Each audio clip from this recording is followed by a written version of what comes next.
Conocí a Miguel de Cervantes en 1960, cuando yo tenía 10 años. Evidentemente no lo conocí personalmente, sino que lo conocí porque entonces leí por primera vez El Quijote en una versión popular y escolar de Saturnino Calleja. Aunque la partida de bautismo de Miguel de Cervantes Saavedra, que se conserva en Alcalá de Henares, corresponde al día 9 de octubre, es muy probable que hubiese nacido el día de San Miguel, el 29 de septiembre. De una familia numerosa, su padre, Rodrigo de Cervantes, era un cirujano sin estudios, una especie de practicante, un hombre de vida también muy azarosa, y entre los 7 hijos que tuvo, el cuarto fue precisamente Miguel de Cervantes. La biografía de Miguel de Cervantes Saavedra, uno de los escritores fundamentales de la historia de la literatura universal, está llena todavía de enigmas, está llena de vacíos, está llena de lagunas. Los investigadores siguen intentando encontrar la documentación necesaria para reconstruir este episodio biográfico completo de nuestro escritor. El 13 de diciembre de 1545 comienza el Concilio de Trento, convocado por Pablo III para afianzar la disciplina eclesiástica frente a la reforma protestante del alemán Martín Lutero, que muere al año siguiente a los 73 años de edad en Eisleben, su ciudad natal. Pablo III nombra a Miguel Ángel Buonarroti arquitecto de San Pedro de por vida. Proyecta para la Basílica de San Pedro una cúpula impresionante. A la muerte de Enrique VIII de Inglaterra, sube al trono con solo 9 años Eduardo VI, hijo que tuvo con su tercera mujer, Jane Seymour. Muere Francisco I de Francia, el enemigo perpetuo de Carlos V. Le sucede su hijo, Enrique II de Francia. Y en 1547 nació en Alcalá de Henares, no sabemos exactamente el día, un niño hijo del matrimonio formado por Gonzalo de Cervantes y Leonor de Cortines. Cualquier español tiene en la mente la imagen de Miguel de Cervantes, o al menos eso cree él. Pero resulta que no podemos estar seguros. El popular retrato no es más que una copia que se supone del original de Juan de Jáuregui. Y todos los demás que conocemos están hechos basándose en aquel. Eso sí, el mismo Cervantes se describe años después.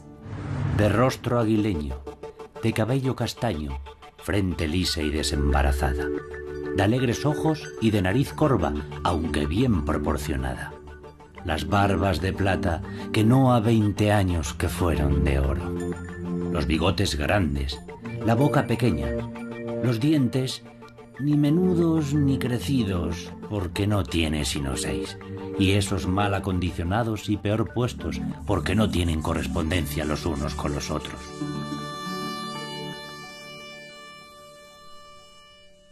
Mucho tiempo ha pasado desde aquella, la más grande ocasión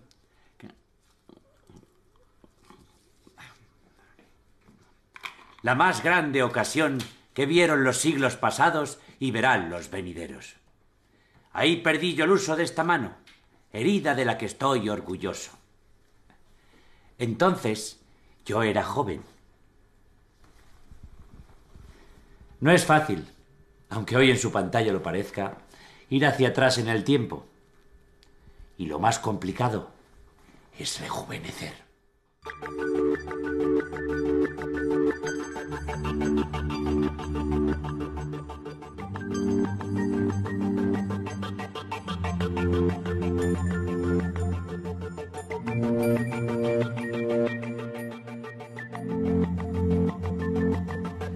Me había alistado yo en el ejército y había combatido en diversas ocasiones. Santi, venga, déjame trabajar.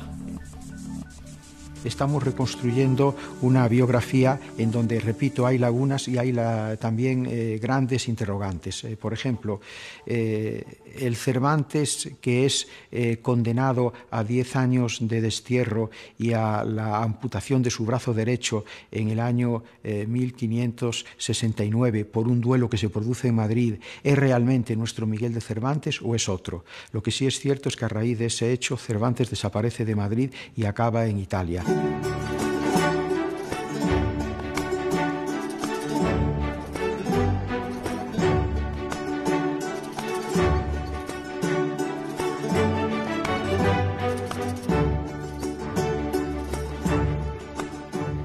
Sin duda, Roma, la ciudad eterna, enamoró a Cervantes. En ella se concentraba la historia y la cultura del mundo.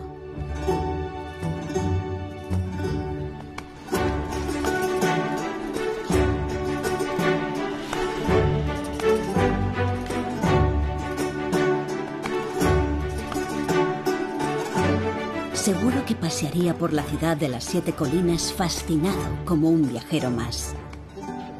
Fascinado por aquella Roma monumental donde aún quedaba rastro de los emperadores españoles Trajano, Adriano y Teodosio. Fue un turista especial que pudo ver la obra de Miguel Ángel recién hecha, pues solo hacía 6 años que el genial artista había fallecido.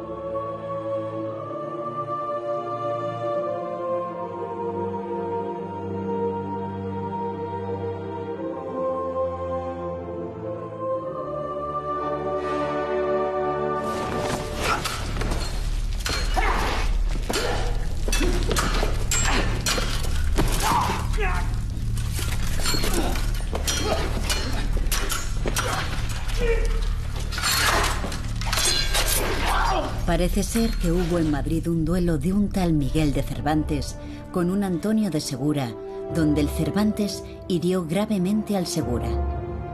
El muerto debía ser persona significada, pues el duelo fue ante el Palacio Real, el Alcázar, que ardería en 1534. Este es el documento por el que se manifiesta que la justicia del rey busca a un tal Miguel de Cervantes. Miguel huyó a Sevilla y fue condenado en rebeldía a que le cortaran públicamente la mano derecha. Era, desde luego, razón para salir del país. Pero historiadores hay que dicen que el tal Miguel de Cervantes era un homónimo, o sea, que no era nuestro Cervantes. En cualquier caso, su desaparición fue muy oportuna.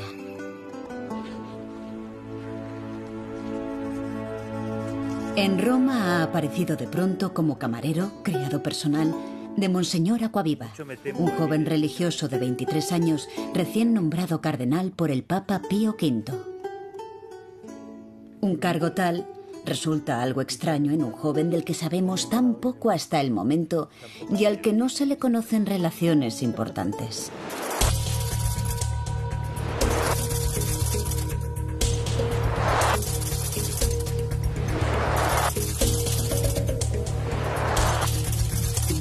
Cuando vimos el acceso a la cripta, la verdad es que nos emocionamos mucho por sus características. Es un túnel de descenso con unas escaleras y al llegar al fondo de la cripta, pues en principio no se apreciaba nada, hasta tal extremo que el suelo no se veía. Allí estábamos concentrados todo el equipo, antropólogos, físicos, los forenses, los patólogos, odontólogos, expertos en momias, expertos en textiles, expertos en elementos metálicos y cerámicos. De tal manera que estábamos trabajando de esta forma en la cripta, habíamos transformado la cripta, y así entonces enseguida nos dimos cuenta que había una pared pintada de blanco, pero detrás de la pared había unos nichos. Apenas se apreciaban estos nichos.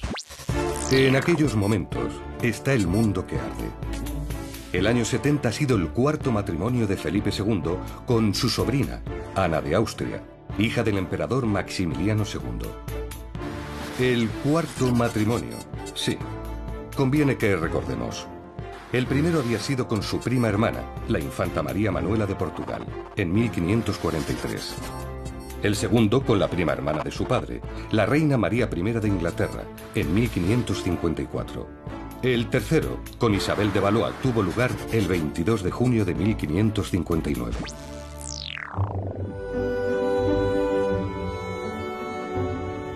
Su hermano Rodrigo llega a Roma en la compañía de Diego de Urbina, afamado capitán.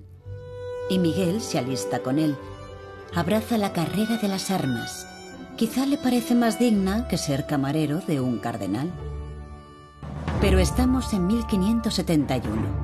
El sumo pontífice, el rey de España y la señoría de Venecia firman la Liga Santa para combatir al turco.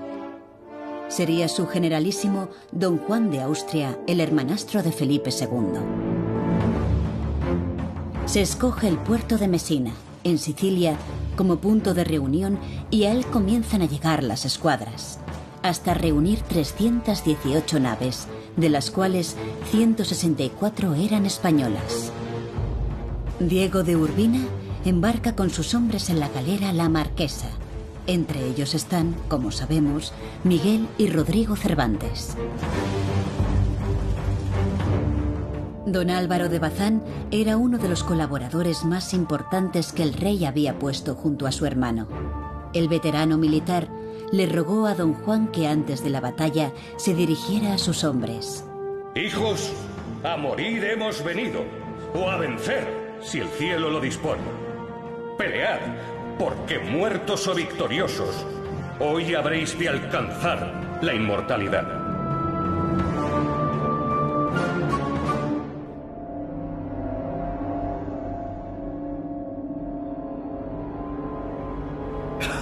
En aquel momento, Miguel estaba enfermo y con fiebre.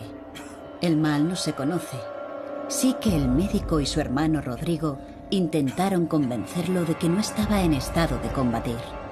Pero Miguel insistió, se levantó y vistió, y ocupó su lugar en el combate en el esquife de la Marquesa. Y vos, doctor, las armas.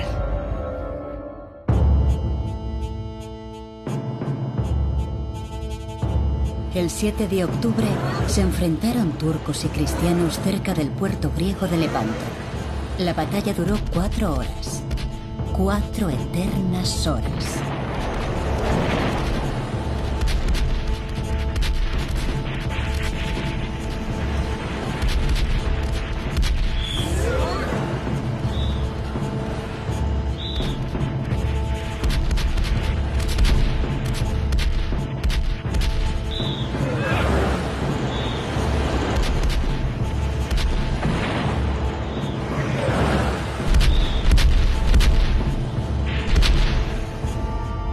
Cuando las brumas del combate se dispersaron, el panorama que se pudo ver era desolador.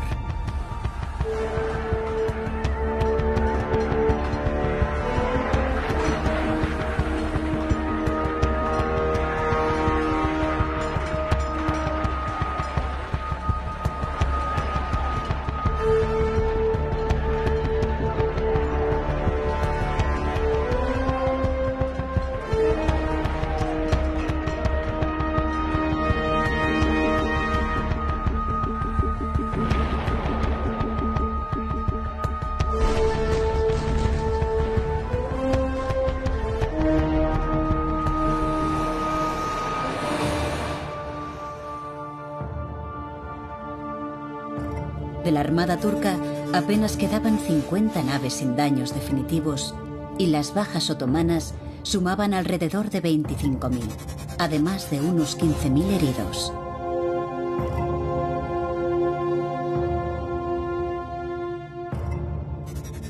Los vencedores sufrieron 21.000 heridos y 8.000 muertos.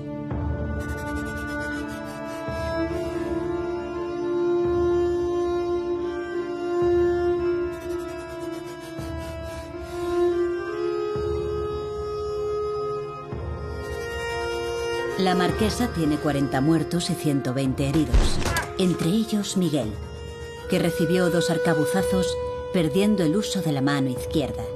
Fue felicitado por uno de sus jefes, don Pedro de Portocarrero. Lo que es la vida. Los 2 hijos de don Pedro de Portocarrero, Alonso y Pedro, que han permanecido en Madrid como muchos jóvenes de familia acomodada, son los amantes oficiales de 2 de las hermanas de Miguel, Andrea, la mayor, que ya tiene experiencia en estos asuntos, y de Magdalena, que acaba de cumplir 17 años. No debe esto extrañarnos. Era costumbre en la época la existencia de lo que se llamó cortesanas honestas, mujeres jóvenes que se relacionaban con un hombre, uno solo, el cual se comprometía, incluso ante notario, a mantener a su amante, a pasarle pensión, hasta a casarse con ella en cuanto pudiera, por ejemplo, al enviudar. Probablemente la familia Cervantes Cortinas está en ese momento en buena situación económica. No había sido así siempre. Flaubert habló de esos caminos de la Mancha en el Quijote. Dice que no se describen en ninguna parte y que sin embargo están siempre presentes. Son paisajes de la Castilla vieja y nueva, que Cervantes de niño, de Alcalá a Valladolid, que siempre fue para él una ciudad muy querida, a Córdoba, debió recorrer muchas veces en carretas, en los largos e interminables viajes de antaño. En 1551, teniendo Miguel apenas 4 años, la familia se traslada a Valladolid, entonces corte y capital del reino, buscando el padre mejores salidas a su profesión de cirujano. Pero no le va bien. El 2 de julio de 1552 va a parar a la cárcel por no pagar un préstamo. Entra y sale de prisión varias veces, hasta que, cansado, abandona Valladolid con su mujer y sus 5 hijos. Se supone que vuelve a Alcalá, donde pasará con la familia un año.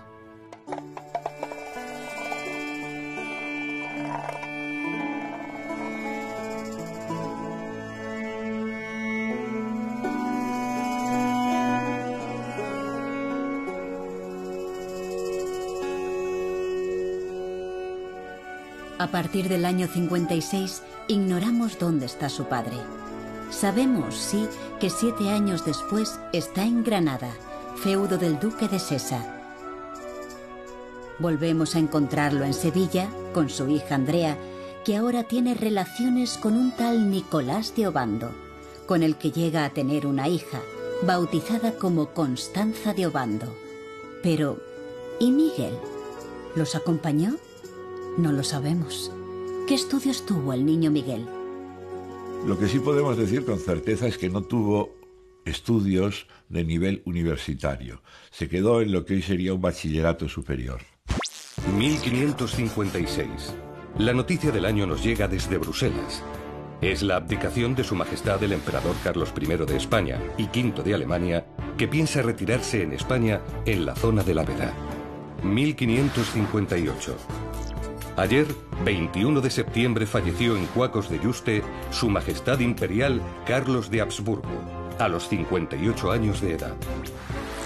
El 17 de noviembre ha fallecido en Londres la reina María I de Inglaterra e Irlanda, esposa de Su Majestad el rey Felipe II, reina consorte de España, Nápoles, Sicilia, Cerdeña y los Países Bajos. 1559. Se firma el Tratado de Paz de Cateau-Cambrésis, que termina con las diferencias entre España y Francia. La paz se consolida con el compromiso de Su Majestad Felipe II con la princesa Isabel de Valois. En 1561, el traslado de la corte a Madrid otorga a esta villa el reconocimiento de capital de la monarquía católica y del Imperio español. Ese mismo año nacerá en Córdoba Luis de Góngora y al año siguiente, en Madrid, Lope de Vega. Y 3 años después, en Inglaterra, nacerá William Shakespeare.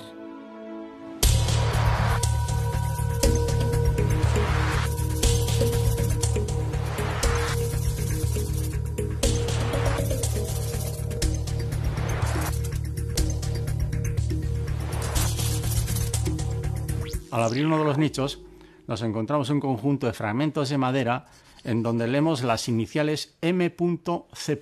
con una serie de tachuelas. Hombre, la primera impresión, el primer instante, M.C. significa Miguel de Cervantes.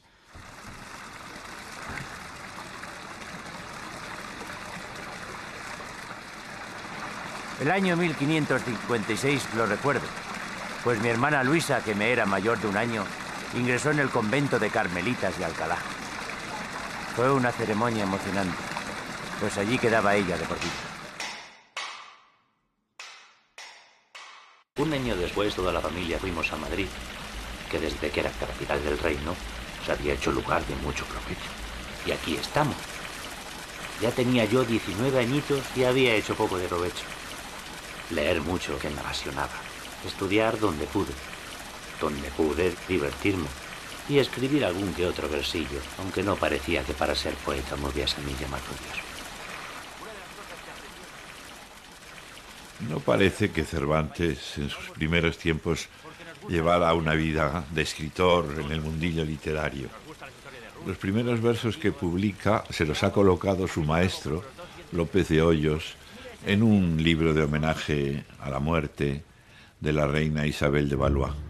Por lo demás, no pienso siquiera que frecuentara mucho otros ambientes que los propios de un joven de su edad, no específicamente un escritor. Pero aquellos versos, Cervantes ni siquiera llegó a verlos publicados, pues abandona Madrid súbitamente. Algunos dicen que por causa del famoso duelo. Luego fueron Roma y Lepanto. Pero estamos en 1572 y ahora ya es un hombre de 25 años. A partir de ahora es cuando podemos comenzar a seguir su vida con cierta documentación. Sabemos que estuvo reponiéndose de sus heridas en un hospital de Mesina, donde es probable que los heridos recibieran la visita de don Juan de Austria. Pero conviene no olvidar que para don Juan, Cervantes no sería entonces más que otro de sus valientes soldados. Sin embargo, recibe en 3 ocasiones un socorro de 20 ducados y así consta en el cuaderno de gastos secretos y extraordinarios del señor don Juan de Austria. ¿En el cuaderno de gastos secretos y extraordinarios? Pues sí, ahí está consignado. Vuelve a embarcarse en la flota de don Juan de Austria y participa todavía en diversas operaciones. Italia fue para Cervantes un descubrimiento gozoso. En cierto sentido, incluso se puede decir que Cervantes es un escritor italiano. Encaja muy bien, mejor quizá, en el panorama de la literatura italiana del Cinquecento, del siglo XVI, que en la española. Nápoles era la ciudad más española de Italia. Como en casa propia debía de encontrarse Miguel el tiempo que pasó allí. Sin Italia, Cervantes nos explica. Y su gran entusiasmo fue sin duda por Ariosto, por el poema de Ariosto, que en cierto modo es lo más cercano a Cervantes que se produjo en el siglo XVI y en cualquier otro momento.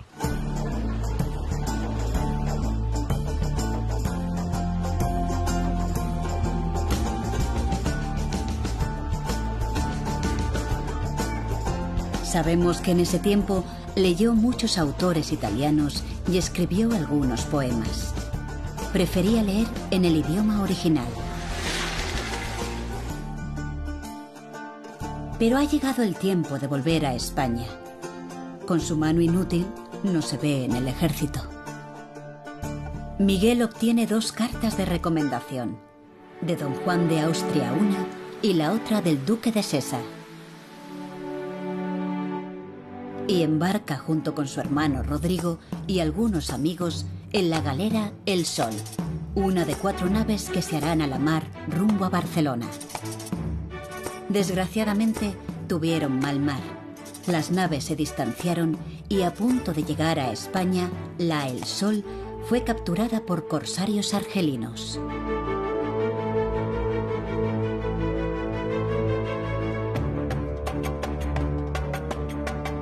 Asombrado se quedaría aquel joven de 28 años al ver lo que él suponía una guarida de corsarios.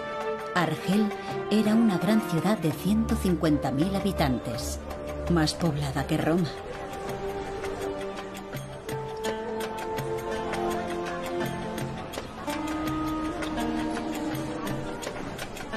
Los prisioneros van a ser vendidos en el mercado de esclavos, pero no Miguel.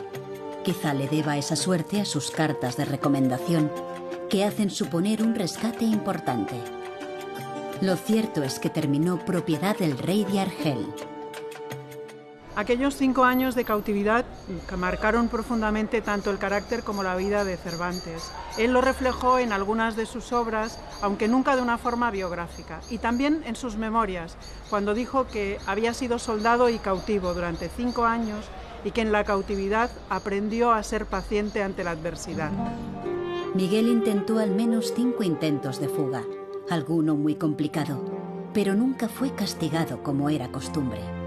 A lo más, se endurecieron durante unos meses las condiciones de su cautiverio, mientras que alguno de sus cómplices era empalado o muerto a latigazos. El rey de Argel tenía a Cervantes como uno de los presos más importantes, no solamente por las cartas que encontró cuando llegó Cervantes a Argel, sino también por su carácter y por su formación.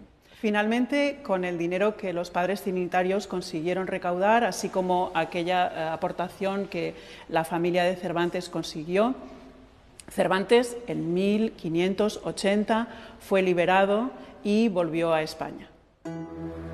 Al fin, con dineros reunidos por la familia y la importante contribución y trabajo de los frailes trinitarios, Miguel es rescatado.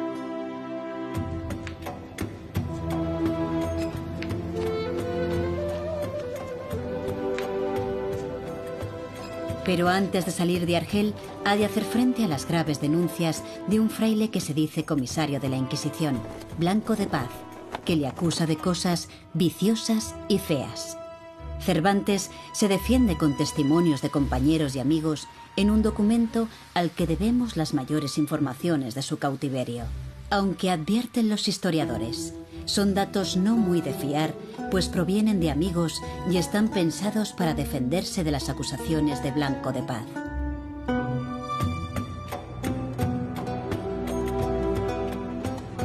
Pero en esos 5 años habían ocurrido en España muchas cosas.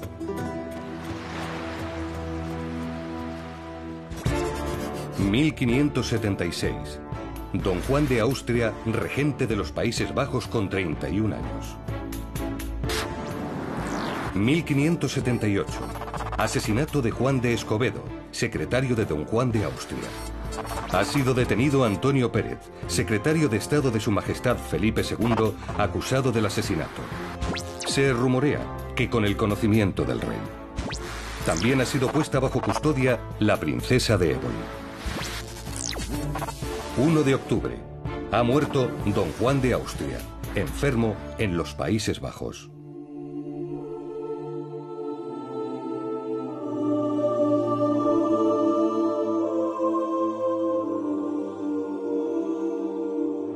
...1581... Su Majestad Felipe II es rey de Portugal con el nombre de Felipe I de Portugal.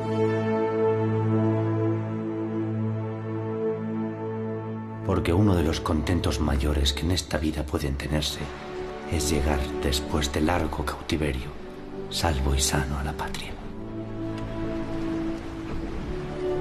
En Denia desembarcó. Un mes después ya estaba en Madrid. Ha pasado 12 años fuera de España, 12 años sin ver a su gente. Ha sido soldado, ha sido prisionero, casi esclavo.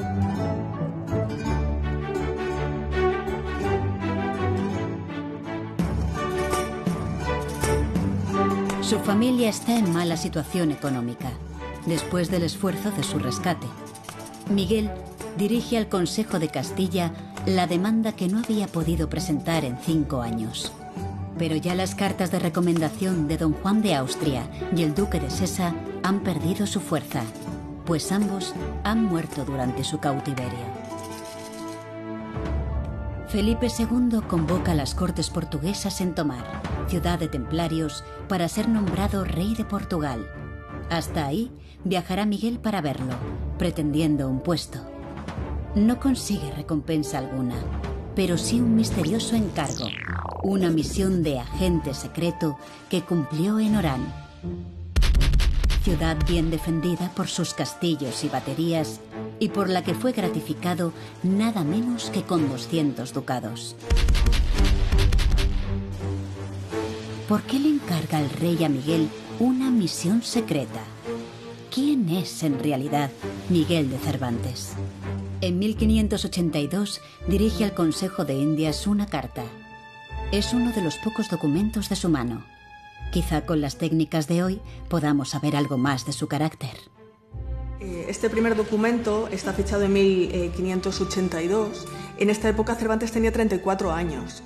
Podemos ver que es una escritura muy formal que muestra un desencanto porque no le habían concedido una vacante que había pedido para las Indias. El margen superior en este tipo de escritos lo que está implicando es la distancia que marca en la persona que escribe con el destinatario de la carta. El margen superior se pega bastante al margen derecho. Esto implica iniciativa, se va acercando al futuro, es una persona intrépida, tiene una visión estratégica de futuro también. Otro rasgo que llama mucho la atención en Cervantes es cómo baja la profundidad de las jambas, la parte de abajo de las letras.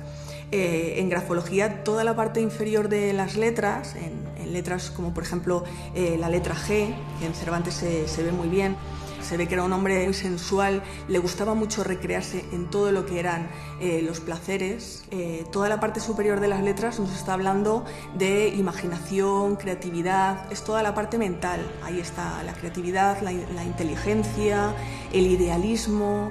Y luego la firma, al final, en este caso es curiosa, porque la hace en el espacio que le queda, en el margen inferior que le queda, no tiene más hueco, y está muy pegada a la derecha, como intentando huir, como intentando escapar de la hoja. Y también llama mucho la atención en esta muestra que es la única que conserva una rúbrica completa, que además está trazada con muchísima armonía y cuidando mucho la estética de la rúbrica. Al volver de Orán, Miguel reanuda contactos con el mundillo literario. Pronto comprendió que, si quería vivir de la pluma, tendría que dedicarse al teatro. Ya no era yo un niño, que me acercaba a los 40 años, cuando se vieron en los teatros de Madrid representar los tratos de Argel que yo compuse, y la destrucción de Numancia y la batalla naval, donde me atreví a reducir las comedias a 3 jornadas de 5 que tenía. Fui el primero que representó las imaginaciones y los pensamientos salidos del alma. Compuse en ese tiempo muchas comedias, y todas ellas se recitaron sin que se les ofreciese ofrenda de pepinos ni de otra cosa arrojadiza.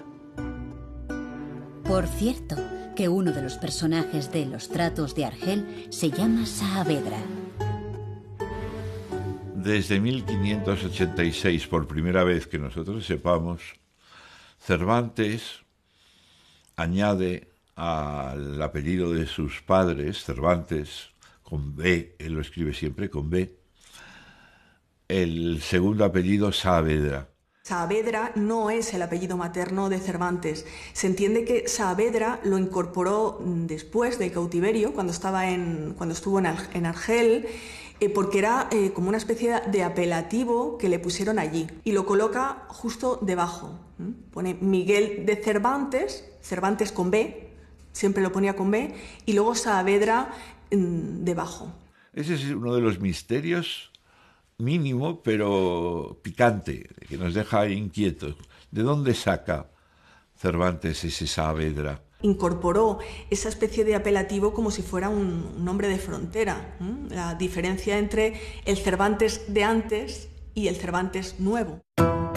Seguramente el rey de Argel lo tenía como prisionero de valor y también tenía por él preferencia, bien por sus conocimientos, bien por su carácter.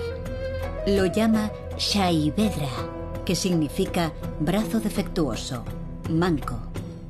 Es posible que ese apodo fuese transformado por los prisioneros españoles en Saavedra.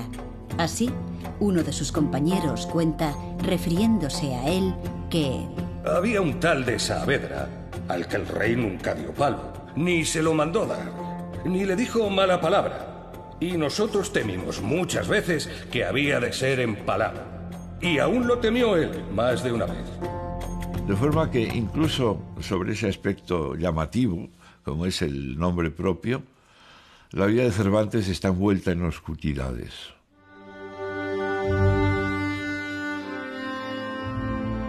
Parece ser que Miguel tuvo en 1584 una hija con una tal Ana Franca, una joven de 22 años que ayuda al marido, propietario de una tasca en la calle de Tudescos, a la que acuden autores y cómicos.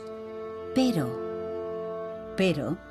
algunos estudiosos mantienen que la hija era realmente de su hermana Magdalena y que Miguel se ofreció como padre para tapar el posible escándalo. Lo cierto es que la niña es bautizada con el nombre de Isabel de Saavedra.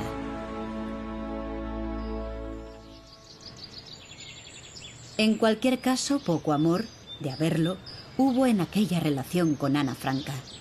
Bien claro lo deja el que Miguel, con 37 años, se casaba 8 meses después con una joven de Esquivias que aún no ha cumplido los 20. Poco sabemos de la joven Catalina de Salazar, excepto que sabía leer y escribir.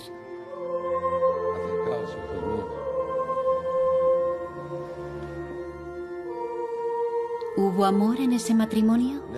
¿Fue un matrimonio de interés? Si en algún momento lo pensó Miguel, pronto averiguaría que la familia tenía más deudas que patrimonio. Crédulos, obliviosos, disolutos. La Galatea apareció en Madrid en marzo de 1585, 3 meses después de su boda.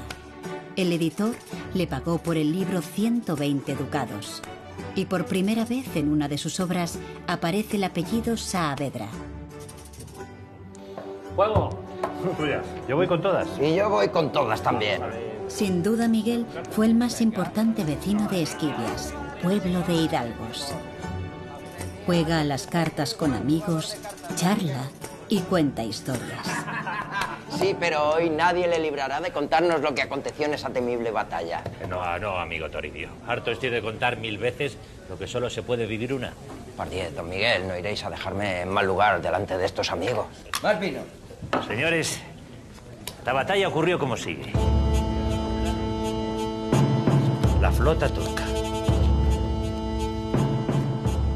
El ala turca intentaba penetrar. Pero don Álvaro de Bazán envió 10 galeras y los barcos otomanos quedaron encerrados en una pinza y empujados contra la costa. Yo, en el esquife de la marquesa, me batía como un demonio. Ya había sido herido en el brazo, pero había que seguir combatiendo.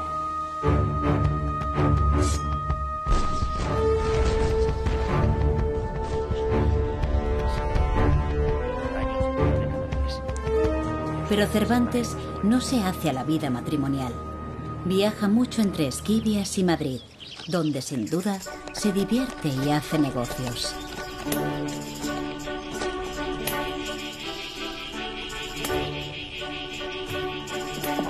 Sin embargo, poco sabemos de él ni de su vida en esos años, excepto su continuo ir y venir.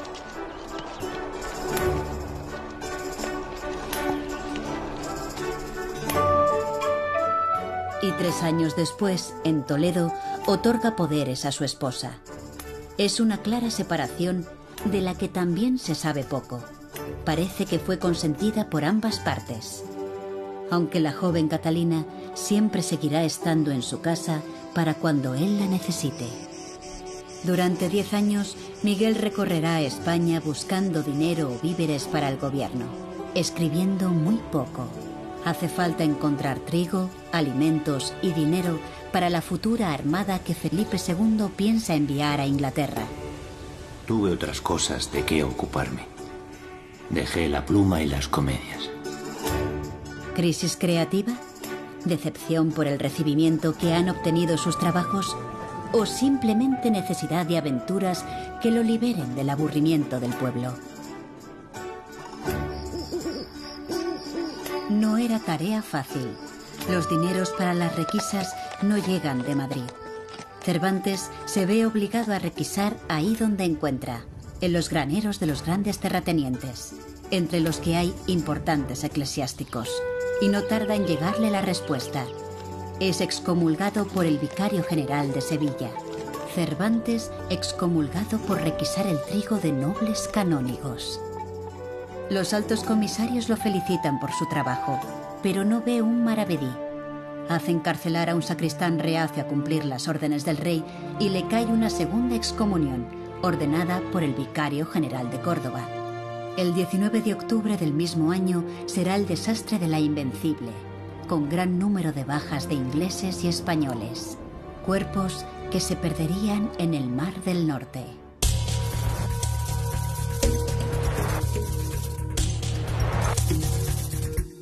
Cervantes desaparece durante 7 meses. ¿Dónde está? No sabemos si va a ver a familiares o se divierte con el juego, que parece le gustaba. Lo cierto es que está cansado y manda al rey un memorial buscando un destino en Indias. En él exagera un poco sus virtudes y las de su familia, que dice gastó el patrimonio y toda la hacienda que tenían sus padres y sus 2 hermanas doncellas y quedaron pobres por liberarlo de su cautiverio. En todo caso, la respuesta a su memorial es: busque por acá en que se le haga merced.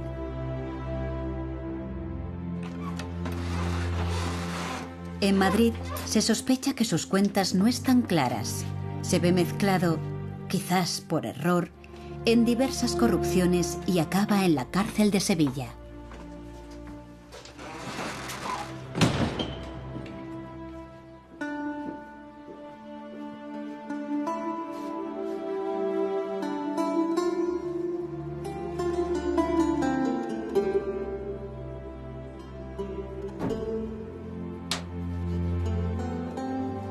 Parece ser que, en aquella forzada soledad, tuvo los primeros atisbos de su Quijote, el caballero que lucha contra las causas injustas.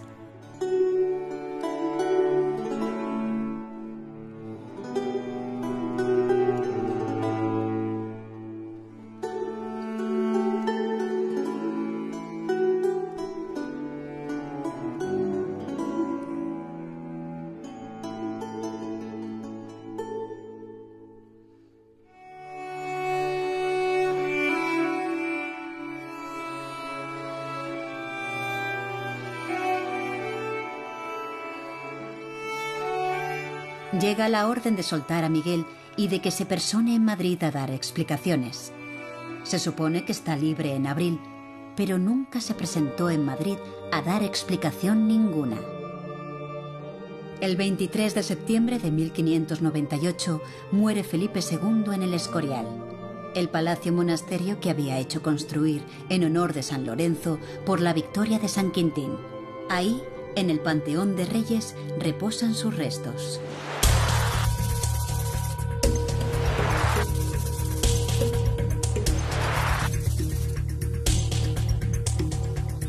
Ese mismo año ha muerto, también en Madrid, Ana Franca. Su hija, Isabel Saavedra, entra al servicio de Magdalena, la hermana pequeña de Cervantes. ¿Reconocimiento de la paternidad de Miguel o reconocimiento de la maternidad de Magdalena? Poco después se refugia en su casa de Esquivias y comienza a redactar El Quijote. Este año lo tiene acabado y se reúne con sus hermanas en Valladolid, nueva capital de España.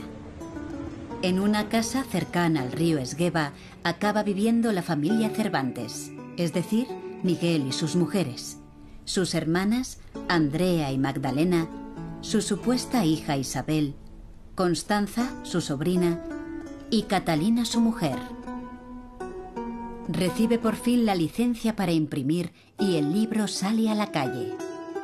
Editado por el impresor Juan de la Cuesta, en pocos años El Quijote se convirtió en lo que hoy llamaríamos un bestseller. Sin embargo, los bestsellers entonces no daban dinero.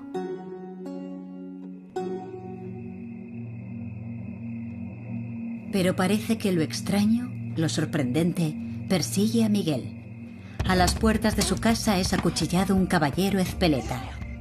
Cervantes y otros vecinos acuden en socorro del herido, al que suben a uno de los cuartos de la casa, donde morirá al día siguiente. Se detiene a todos los ocupantes de la casa y la moralidad del hogar de Cervantes queda en entredicho. Sus mujeres no tienen buena fama. se descubren amores ilícitos. Él mismo no queda demasiado bien. Se le supone metido en raros negocios, jugador. La corte vuelve a Madrid y la familia Cervantes la sigue. Van de una casa a otra hasta que establecen residencia en la calle de León. Pero ya se empiezan a notar los años.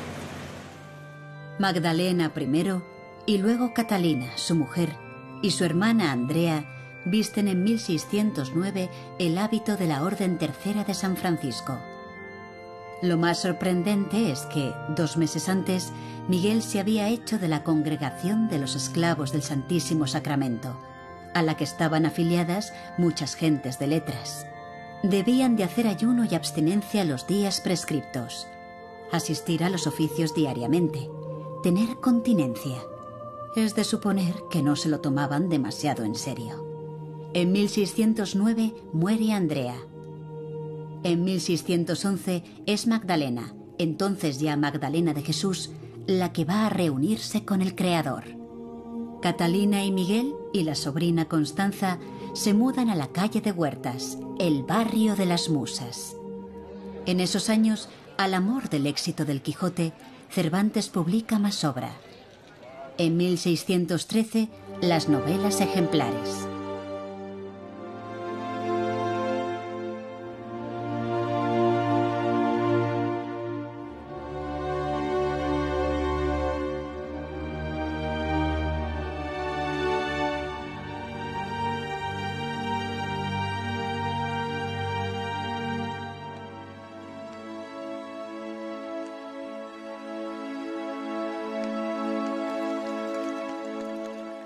Seguramente mucho de su obra estaba compuesto ya, pero en aquellos momentos volvía sobre ella y sin duda iba añadiendo todo lo que su experiencia y vida le traía a la memoria e imaginación.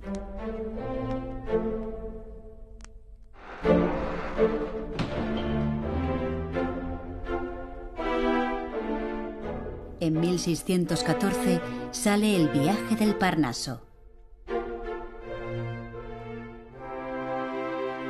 Cervantes había dejado la primera parte del Quijote abierta a una continuación. Ahora, animado por el éxito del libro, se decide. Se entrega al trabajo durante el verano y en pocos meses escribe 23 capítulos. Constanza, hija, tráenos algo para abrir boca y un poco de vino. ¿Qué te trae por aquí? Otro remedio no queda, pues te he de dar una sorpresa y me temo que va a hacerte poca gracia.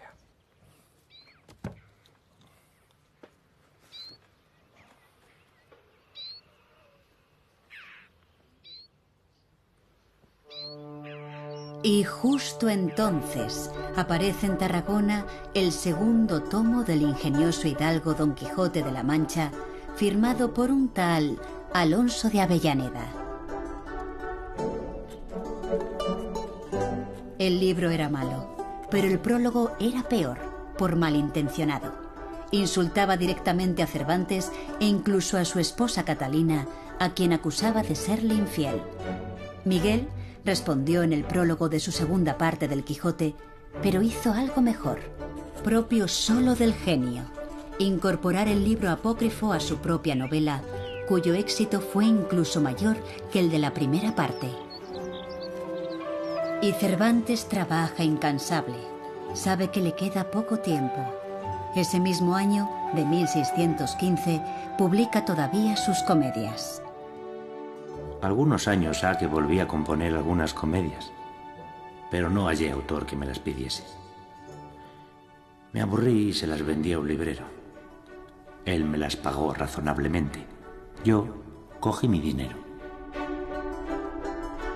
En el prólogo de la segunda parte del Quijote, Miguel promete al lector una nueva novela: Los trabajos de Persiles y Segismunda.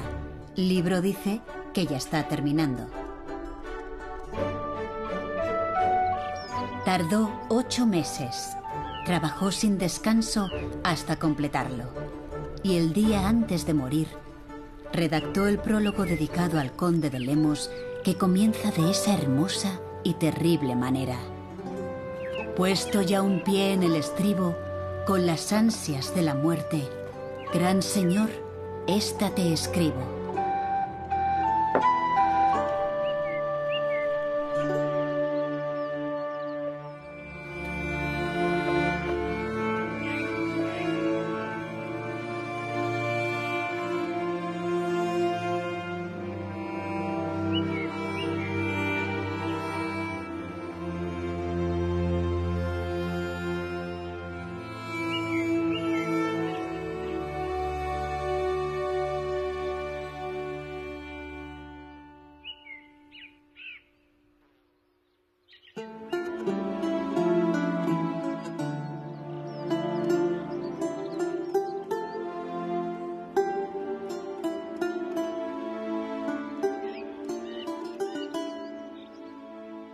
Adiós, gracias. Adiós, donaires. Adiós, regocijados amigos, que yo me voy muriendo y deseando veros presto, contentos en la otra vida. No se han identificado los huesos de Miguel de Cervantes. Como él mismo dijo por boca de Sancho Panza, hallarán mis huesos cuando el cielo sea servido de que me descubran, mondos, blancos y raídos. Pero mientras tanto, Cervantes sigue vivo, su alma acompañándonos siempre en sus libros.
Conocí a Miguel de Cervantes en 1960, cuando yo tenía 10 años.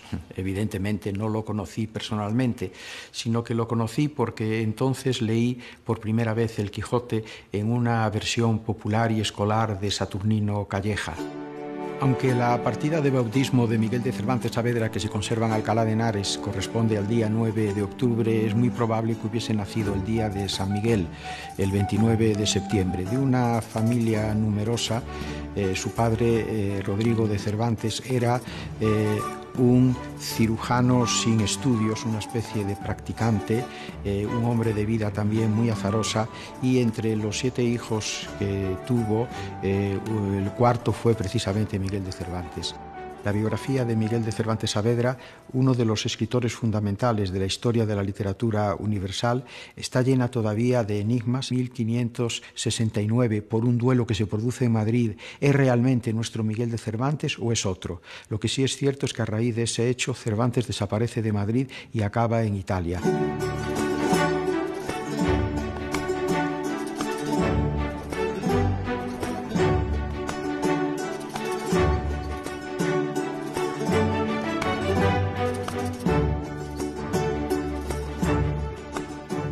Sin duda, Roma, la ciudad eterna, enamoró a Cervantes. En ella se concentraba la historia y la cultura del mundo.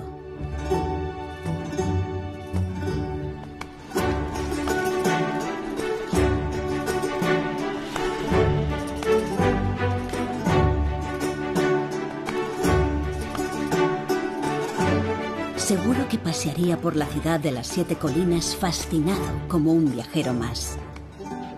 Fascinado por aquella Roma monumental donde aún quedaba rastro de los emperadores españoles Trajano, Adriano y Teodosio. Fue un turista especial que pudo ver la obra de Miguel Ángel recién hecha, pues solo hacía 6 años que el genial artista había fallecido.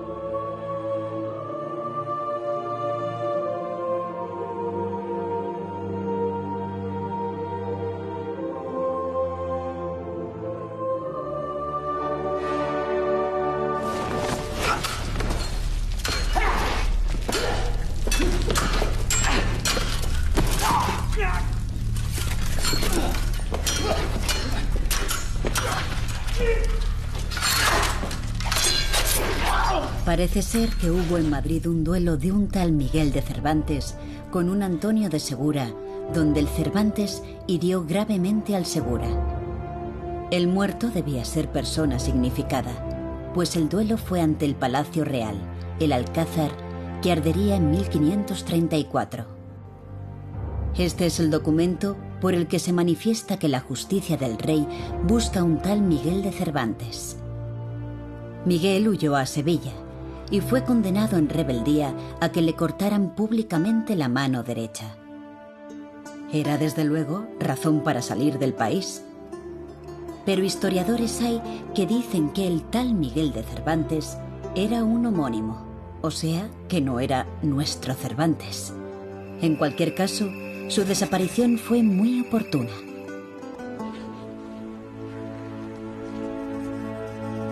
En Roma ha aparecido de pronto como camarero, criado personal, de Monseñor Acquaviva, un joven religioso de 23 años recién nombrado cardenal por el Papa Pío V. Un cargo tal resulta algo extraño en un joven del que sabemos tan poco hasta el momento y al que no se le conocen relaciones importantes.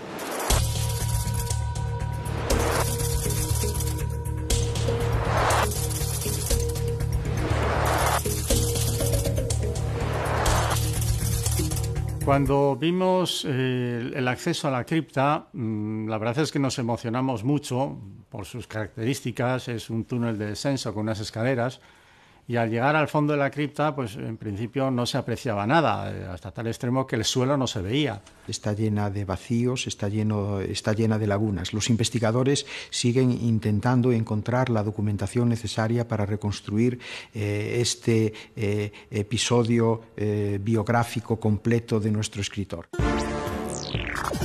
El 13 de diciembre de 1545 comienza el Concilio de Trento, convocado por Pablo III para afianzar la disciplina eclesiástica frente a la reforma protestante del alemán Martín Lutero, que muere al año siguiente a los 73 años de edad en Eisleben, su ciudad natal. Pablo III nombra a Miguel Ángel Buonarroti arquitecto de San Pedro de por vida. Proyecta para la Basílica de San Pedro una cúpula impresionante.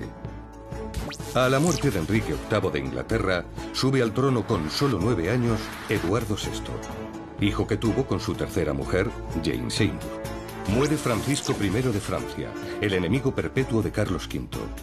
Le sucede su hijo, Enrique II de Francia.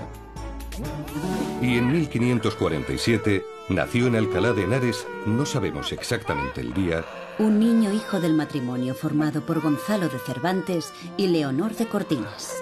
Cualquier español tiene en la mente la imagen de Miguel de Cervantes, o al menos eso cree él. Pero resulta que no podemos estar seguros.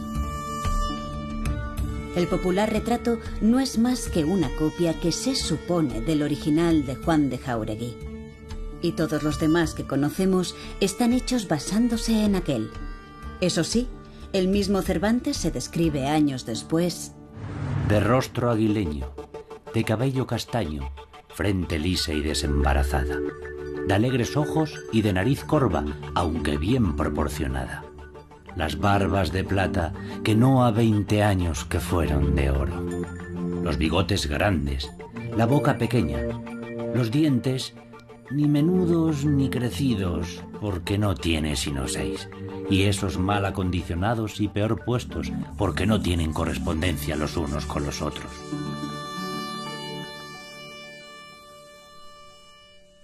Mucho tiempo ha pasado desde aquella, la más grande ocasión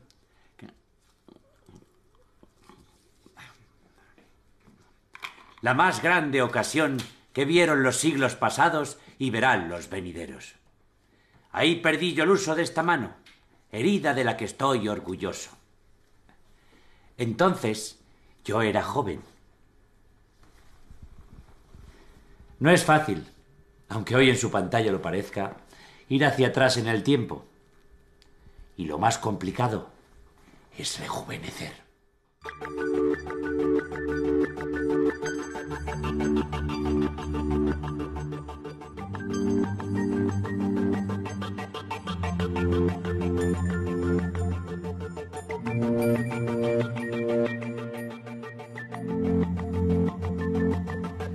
Me había alistado yo en el ejército y había combatido en diversas ocasiones. Venga, déjame trabajar.